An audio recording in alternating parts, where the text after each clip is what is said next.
कि हमने 3 कृषि कानूनों को वापस लेने का, रिपील करने का निर्णय लिया है।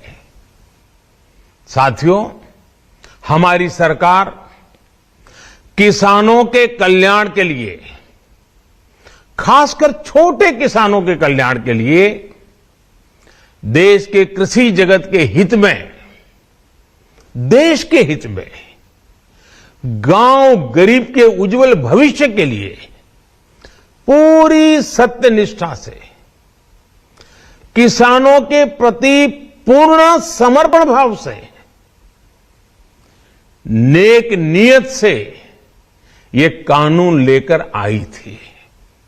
लेकिन इतनी पवित्र बात, पूर्ण रूप से शुद्ध किसानों के हित की बात, हम अपने प्रयासों के बावजूद कुछ किसानों को समझा नहीं पाए। भले ही किसानों का एक वर्ग ही विरोध कर रहा था, लेकिन फिर भी ये हमारे लिए महत्वपूर्ण था।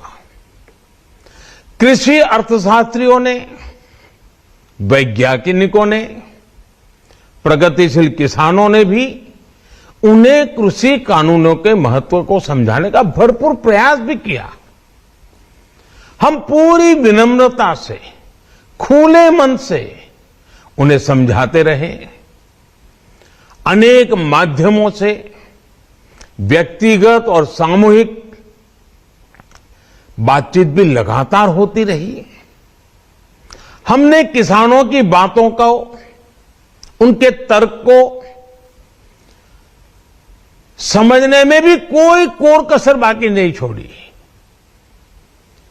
कानून के जिन प्रावधानों पर उन्हें ऐतराज था, सरकार उन्हें बदलने के लिए भी तैयार हो गई।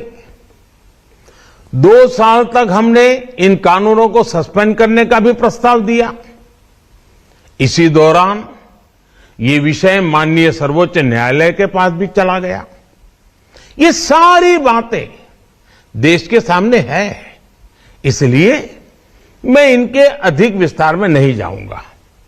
साथियों, मैं आज देशवासियों से क्षमा मांगते हुए सच्चे मन से और पवित्र हृदय से कहना चाहता हूं कि शायद हमारी तपस्या में ही कोई कमी रही होगी, जिसके कारण दिए के प्रकाश जैसा सत्य कुछ किसान भाइयों को हम समझा नहीं पाए। आज गुरु नानक देव जी का पवित्र प्रकाश पर्व है। ये समय किसी को भी दोष देने का नहीं है। आज मैं आपको, पूरे देश को ये बताने आया हूं कि हमने 3 कृषि कानूनों को वापस लेने का, रिपील करने का निर्णय लिया है।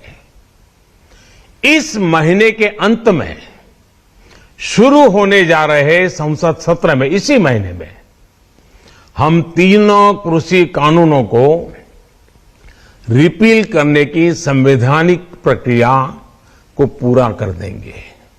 साथियों, मैं आज अपने सभी आंदोलनरत किसान साथियों से आग्रह कर रहा हूं, आज गुरु पर्व का पवित्र दिन है। अब आप अपने अपने घर लौटे, अपने खेत में लौटे, अपने परिवार के बीच लौटे।